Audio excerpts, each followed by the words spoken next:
a great day. My name is Che Brown, the Happy Entrepreneur, and welcome to the Happy Entrepreneur Show, the #1 business development and revenue focused late night show in the country where we are on a mission. And our mission really is to inspire. Our mission is to empower. And our mission is to provide you, the hard-working entrepreneur, with all of the resources that are necessary to execute that big vision you have for the people you were called to serve. And on this episode, we have the one and only Heather Nielsen, who's in the building. How are you, Heather?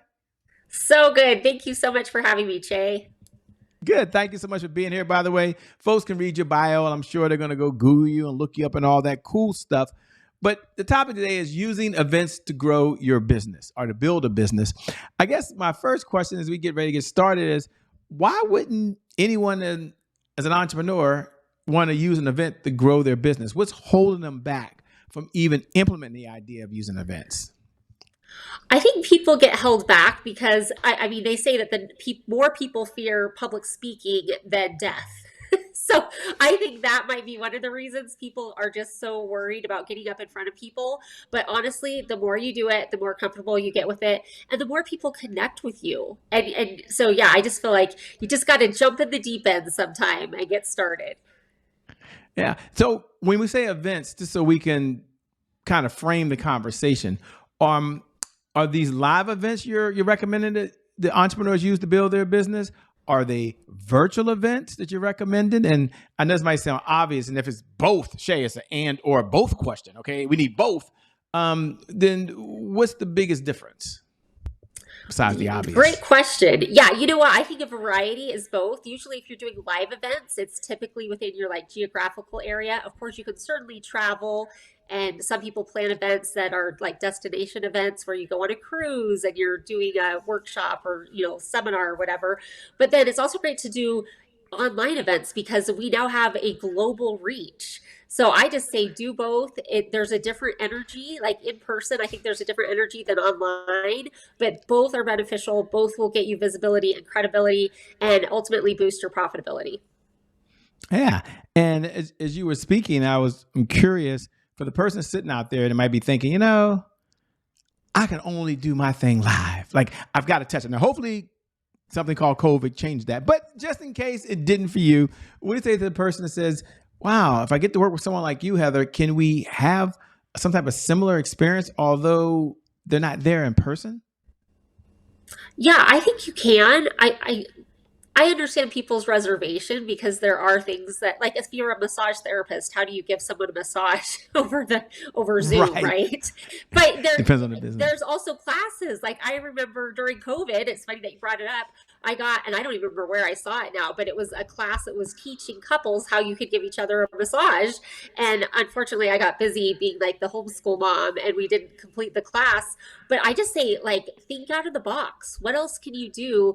I have a friend that teaches cooking classes over Zoom, and some of them are pre-recorded that she now sends out as an evergreen course. So I just say, think out of the box and try to come up with ideas, brainstorm, ask your audience what they want. Go on social media and say, hey, I'd love to help more people. What do you guys need? This is what I do.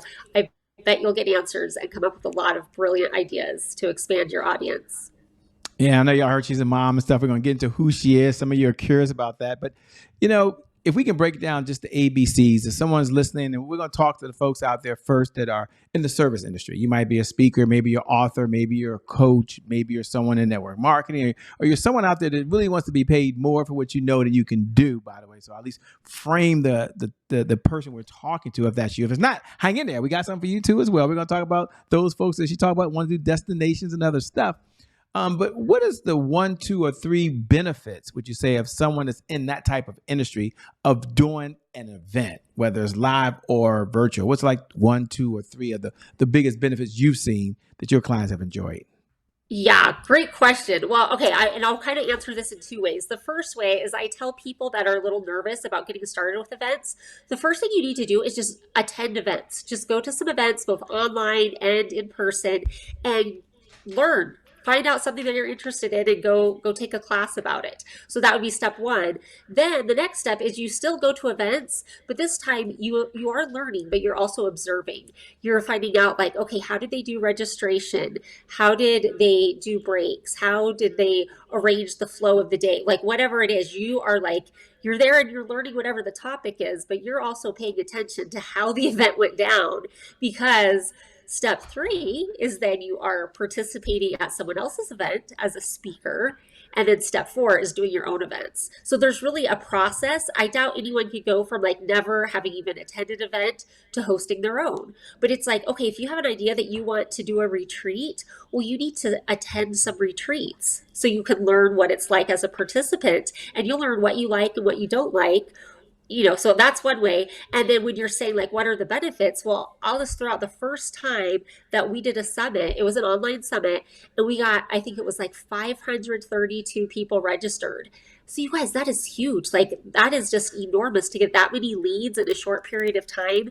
That could revolutionize your business, because it's gathering your audience and letting people know what you do, how you can help them, what solutions you solve, or sorry, what solutions you solve, provide for a problem they have. That's really the key. So events, it's like you just have the spotlight on you. You're on stage, and I just think it's the most cost effective thing you could do um, to gather more leads in. And that's what, it's always a numbers game, right? Getting the right people, getting in front of the right people, and enough of them. Eventually, someone's going to buy what you offer.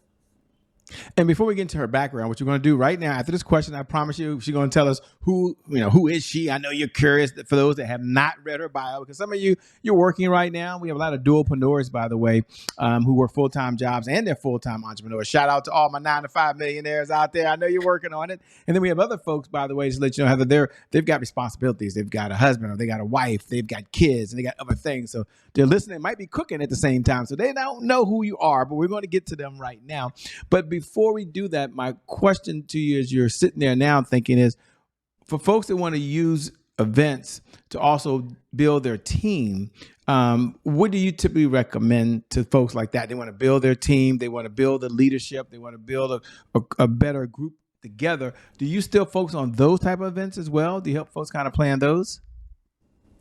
Okay, so I'm not sure if I'm quite like they're building their own team. Like, are Well, these like maybe, network yeah. So marketers, or are yeah, these? let me frame it a little bit. Shay Okay. Brown might have an assistant. He has a business development person, and we want to do an event together, like a team building event, so that we come closer together as a team. Um, is that something that you use to help build the business, or are you more in building the business for leads, helping them get the folks they want in the door? So I'm trying That's to what I make have sure I distinguish focused the two. on. Yeah, I'm sure I could help create an event like that, because I have done hundreds of events as I look over the years of all the different things, going all the way back to when I was volunteering. A lot of times, I should say, I think most of the time, people discount their experience, especially if it wasn't paid. You think, oh, well, that was just something I did. No, that was a really big deal that you created this amazing thing, whether it was for the PTA or for your church or whatever. So people discount their experiences, and so I'm sure that as you look back at all the things you've done, you need to realize that is all part of your credibility. And so yes, I'm sure I can create an event for team building, but I have been focusing on business building events. I love it. I love it. Thank you. Thank you for clarifying, by the way. So, ladies and gentlemen, she's not just an event planner. She builds the business so you can Yes. grow your audience and grow your customer base. I think that's super duper important. So, with that being said, take a moment. They want to know who in the LL Cool J is this lady that's talking. Can she tell us her backstory? And Shay, what was the defining moment that led her to doing what she's doing now? Please take it away. Well, thank you. Yes. So I am married. I have 5 kids. And I've been very involved in personal development for years, and I mean decades, because my parents grew up that way. So I was raised with personal development. And I would say it probably started in 2008 would be it's when I hired my first coach. I was a real estate agent and realized, okay, I know how to like sell a home, but how do I get more clients? So that's what had signed up for my own coach. And then through that experience, I've done so many other things, but it was during COVID that I was once again taking another online course, and I was like, I know this stuff. I should be teaching it. And so during that time, then I got my certification. and then started coaching other people. I actually started out as, and I love the name of your show, because I started out as a faith-based positivity coach. And then over time, it became positivity and success. And then it's just so interesting as people work on themselves, do the inner work, and become a better version of themselves, then they want to help other people. And so it turned into, okay, now that I've been helped, how can I help others? And that's how it really has turned into now I'm doing business coaching. But I still have a large component of the personal development, because that is you're never done, right? You're always becoming a better version of yourself. There's always things to forgive. There's always gratitude to be found. I mean, it goes on and on. And so that's why it's still creating the better version of yourself, always up leveling, and how can you help other people now? Perfect. Spot on. Thanks for sharing, by the way. And now the question always is, whether it's online or offline, a paid event versus a free event. I know some of you are wondering, if it's free, does that mean there's going to be nothing going on there and a waste of your time? I have no idea. But we're going to ask the expert to please kind of share the business model between, you know what, not going to charge anything over here and let everyone in the door, and do they show up, versus, you know, they got to have a little skin in the game. Again, it's a loaded question because you guys are all at different places and different levels, and there's different philosophies. But the time you have, Heather, if you had to kind of address that for folks that are watching, what's your school of thought on a paid event versus a paid event? Well, I love that. Like, so often people are worried about hosting an event and not getting their money back. And it takes a lot of time and effort to do events as well. So there's actually multiple models. As far as a speaker, you can speak for free. You can get paid to speak, being a professional speaker, but there's also the pay to play version. And so sometimes as a speaker, you're paying a fee, but then you have, you're getting in front of your ideal clients, and you're going to be bringing in leads that way. So that's from the speaking side. But then also as the event host side, there are different strategies, because if it's free, you get a lot more people sign up. But yeah, a lot of them are tire kickers, right? Or they're not that invested. And do you want to attract a whole bunch of people that just want free services? Well, eventually someone has to like open their wallet and pay you for your services. And so it's like, well, even if it's if it's $7 or $11 or $27, at least, those people do have some skin in the game. Like you said, it's more likely that they'll show up. And it's also people who pay attention. And so it's great to do both. Sometimes the free events are great because you want to get a large amount of leads. And then it's nice when you want them to be serious and you really want to qualify your leads, charge them, make them pay even a little bit. And of course, there's events that are thousands of dollars and you get every penny out of it. It's so worth it. So there's multiple, it goes all the way up from a free event, small offer, all the way up to, like Tony Robbins, right? He charges a lot of money for his events and people are very happy to pay him. So a whole range. That might have been one of the best explanations that I've heard in a short amount of time. Wow, that was really spot on, by the way. And as you were talking about events, I started thinking and wondering if it's a virtual event. So ladies and gentlemen, we're narrowing it down to a virtual event. What is your thought or your philosophy on when folks have to go into an app to actually access the event? So I know sometimes folks have events and you can go right online and get it. And then other times they make you register and then register again, then download an app and then register into the app. But it seems like once I get in there, we've had some pretty cool experiences in different groups and tables. So I guess the question is, and it's a loaded question again, but she can answer the best she can. What is your experience of using those type of apps that they have to really be inside of to experience the event when it's virtual versus, allowing them to be on Zoom and somewhere else? Yeah, I've had the same experience. Some of them work really awesome and are great, and some of them can be frustrating. Honestly, I do most of my events on Zoom because I feel like so many people are just comfortable with it now. And so that's really where I do most of my things. I do have like wave video. Anyway, I don't have to get into the other options, but there are a lot of other options. I like I like it to be simple. There's even the option, and Facebook recently made a change. We'll see what happens if they get back to it. But it used to be a way that you could do your live streaming into your Facebook group. And so a lot of people had events that it went right into the Facebook group. And it was great because then it was recorded and people had time to watch it, watch the replay afterward. Little disappointed that Facebook changed that, and we'll see if it comes back. But that was another really popular way to do events. So I'm sure we'll find a workaround at some point. But I do find that Facebook and Zoom seem to be the most popular and the easiest just because people are used to it at this point. Yeah, I love it. And I love what you said, by the way. And I think it reinforces to have your own community. I'll say it like that. I don't get sponsored by Facebook, but I agree with you. I miss the ease of it, but for free. Now you guys set up a business page and some other cool stuff.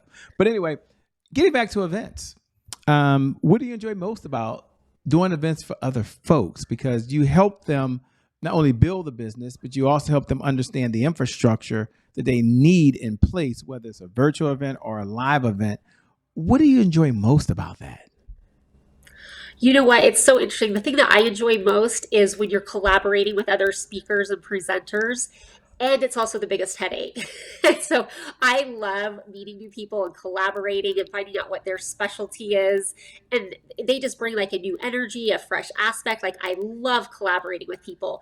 And it's also the hardest thing when you're like trying to get people's headshots of bios and maybe the link for their freebie that they're giving away or whatever. So it can be a headache, but it's also just my favorite part. But there's also things like contracts. You want to make sure you have a speaker contract. And if they are paying, a way to pay, a way for them.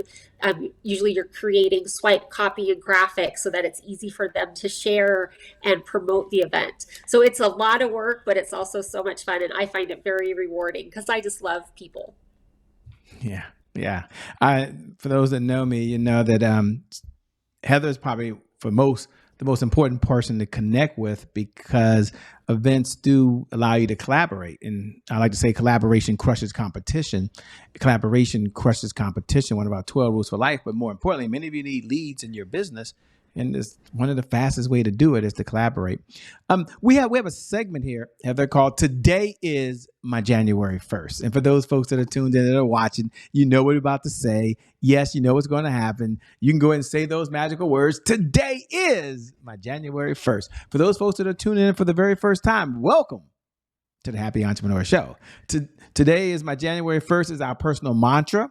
It represents a fresh start. It represents a do-over. It means the past. No matter how dark and gloomy that past is or how bright and sunny that past has been, the past no longer equals the future. And so my question for Heather is when you hear those words, two parts. Number one, when you hear the words, today is my January 1st, what do you hear? And number two, what was a moment in your business or in your life where there was a setback? Maybe her life's been perfect. 5 kids, maybe it's been perfect. That you had to bounce back from, and how were you able to do that? All right. Well, I love that question. As I said, I've been involved in personal development for decades. And so I do love January 1st because it does feel like, okay, a fresh start, no matter what's happened in the past. Let's make today count. Let's have a brighter future, whatever. So I love that. It brings a lot of energy and enthusiasm to me. And then as far as the setback or comeback, obviously I could pick from a few, but I think the one I want to share today actually happened in the summer of 2021 when my ex-husband actually committed suicide. And man, guys, that was rough. Even though he was my ex-husband, he and I still got along very well. We co-parented well. And, I cared about him as a person. And the thing that was so interesting is I mentioned that during COVID, I decided that I would start becoming, I would become a coach and got my certification. And it was after I had received my certification and I had signed up for my first business training on how to build a coaching business. And so I was trying to figure that out. And I felt, and I had reached out. I mean, I knew he was struggling, but you just don't think that's how things are going to go. And as hard as that was, it also made me realize, wow, what I have to share matters. And there are people that are hurting out there. And we need more coaches and more leaders and more people that will help build people. And so, yeah, when it was super sad. It was a really hard time, and also made me determined that I'm not stopping. I'm getting this, and I'm going to help other people have a better life because I don't want that to happen to them or to someone in their family. Yeah. Thanks for sharing, and thanks for being transparent. It kind of leads me to the next, I guess, not so much a question, which is we all at some point will obviously get our heavenly wings and the trumpet will blow and we'll go home. And not to be morbid, but I'm wondering, how do you want to be remembered? I mean, when your day comes, ladies and gentlemen, this wasn't a question I was going to ask, but I'm just curious. I mean, how would you want folks to remember the one and only Heather Nielsen? It's funny. Maybe I'm more because I've actually thought about this, but I really want people, when they think about me, to think, you know what? I felt better about myself when I was around her. I felt more hope. Had felt more light. I felt like I could do more. So it's all about building other people and making them believe in themselves. Hmm. Thanks for sharing, by the way. One of the questions I love to ask when we have time, and we do have time, which is really what's one of the best pieces of advice you've ever been given? Now, ladies and gentlemen, we're not asking her to come down with the 10 commandments off the mountaintop, okay? But she's had a lot of mentors. She's read too many books. You probably can't remember all the books she read. Who knows how many videos she's watched in her lifetime. Right. But I'm curious if you had to think for a moment and say, man, what's one of the best pieces of advice I've ever been given and why? What would it be? It's been quoted by many people, Jim Rohn, Tony Robbins. The first time I remember hearing it was from Kirk Duncan, and it was, for things to change, I must change. For things to get better, I must get better. And it really all comes down to us and our mindset and our perspective and what we are focusing on. So yeah, that's why I am always on a journey. I'm a lifelong learner, and I am always trying to become a better version of myself while still giving myself grace, because none of us are perfect, but I still want to become a better person tomorrow than I was today. And you usually can't see it till you look back from a year or 5 years or 10 years and you go, wow, I have come a long way. Yeah. You probably heard consistency is the key. Consistency is the key. Yeah. Consistency is the key. And having said that, what do most people struggle with most? They struggle with consistency. So just the question is, what do you do in order for you to be consistent? And for those folks that get off track, life is a series of being on track and off track. What do you say to them to get back on track? So two parts again, ladies and gentlemen. She's got a lot of two parts today, right? But part one, consistency. How do you remain consistent? And number two, what would you share with someone that struggles with consistency? Great questions, because yes, so true. So number one, I have a morning routine, and it's kind of a loose morning routine because, as you said, I do have 5 kids, and sometimes your mornings don't go smoothly or as ideally as you want. But yeah, I wake up, I read scriptures, I pray, and I love journaling. I don't get to journal every day, but I journal often enough that it's just so good. It is still part of the routine and getting me like grounded and focused. And then for the people that struggle, I mean, we all struggle. We just all do. And I love the book Atomic Habits. And he talks about, or you know what, is it Atomic Habits? Yes, it is. He says, don't miss twice. And so he really talks about, okay, like if you can't exercise and go do your full routine, get down on the floor and do some push-ups, like do something so you can still check that box every day, even if it was only 30 seconds when usually you like to do an hour and a half workout. Okay, I never do an hour and a half workout, but maybe someday I will. But it's the doing something every day, because it's the consistency, and it's those small drops that fill the bucket. So yeah, it's so important. And I love, like you said, January 1st. Any day, declare today's my January 1st. I'm starting over. These are my goals, and this is where I'm going. I could actually talk a lot about this. I better stop right there. And you talked about you're doing well. You're doing well. You talked about journaling. Do you still prefer to do paper and pen, or do you use an app? I'm an app guy myself, by the way. So I like the 5-minute journal and the day one journal. But what's your favorite way to journal? Okay, so I am still a paper and pen person. However, I use my notes on my phone like crazy because sometimes you just got to grab something. I also use the voice recorder on my phone because, again, sometimes I can get it out verbally faster than I can get stuff written down. And when I'm getting a download, you got to grab it, whether it's digitally, audio, or on paper. Whatever works, or on your computer too. But I feel like I do most of it either on my phone or on my pad of paper. Yeah, I love your brand. I love what it represents. I'm curious when the questions asked, what are one, two, or three things you're grateful for? And again, it's a loaded question, ladies and gentlemen. But you're talking to a person who believes in joy, believes in divine. I mean, I know y'all on her page and stuff like right now. But I'm wondering when she's journaling, does she write down some things that she's grateful for? I mean, and again, it's a loaded question, so it's not. She can't give a complete list. But I'm just curious if right in this moment, if she had to share a few things that she's just grateful for in this present moment. What pops top of mind to you? I just had a birthday last week, and so I think that anytime you have something like that, Happy it birthday causes to you. Thank you. It causes time for introspection, right? And what I'm most grateful for is the inner peace that I feel today. And I reflect back to where I was even a few years ago, especially during my first marriage, which was very, a hard time. And so, yeah, just that inner peace that I have. And I know that the inner peace has come because I've been doing inner work for decades and forgiving and focusing on gratitude. And now, like, what I think most people want is that inner peace that you feel good inside almost all the time. And I don't get triggered like I used to. I'm a really different person. And I was a good person back then. I'm just a better person now. We get better with time. I buy into that one. We get Exactly. better with time. Well, with Yes. that being said, as The we whole come down the home stretch, that's the last two questions I have. Is number one, what type of clients are you looking to work with these days, if your firm's taking on any clients? And number two, how can folks best connect with you? How can they stay in this conversation over and beyond the time that you and I have right now? Oh, wonderful. Yes. So I work with entrepreneurial moms, and it's what I love. I actually hired a coach that was a mom, and she homeschooled her kids. I don't even homeschool, but it was great for me to realize that I can be successful and I can be a mom. And so I love helping other women.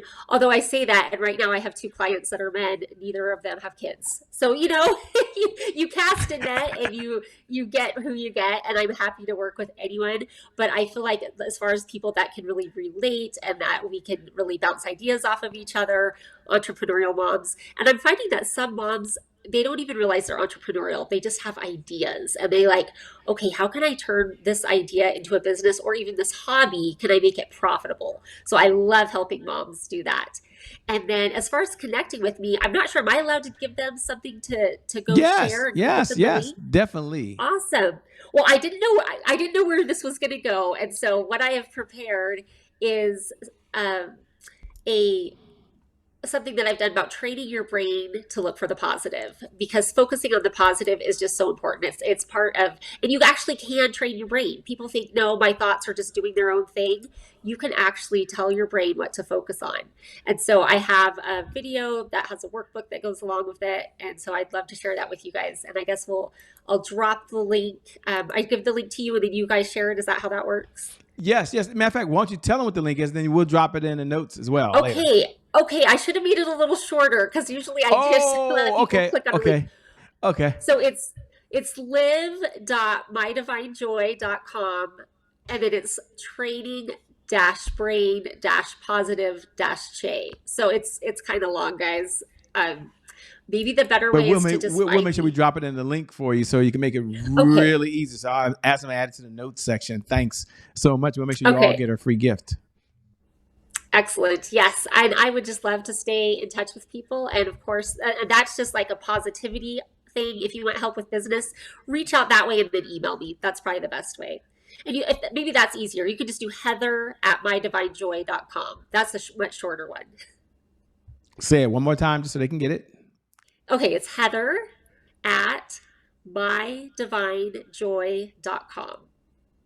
Got it. For those folks that are driving and listen to the podcast, you got it right there.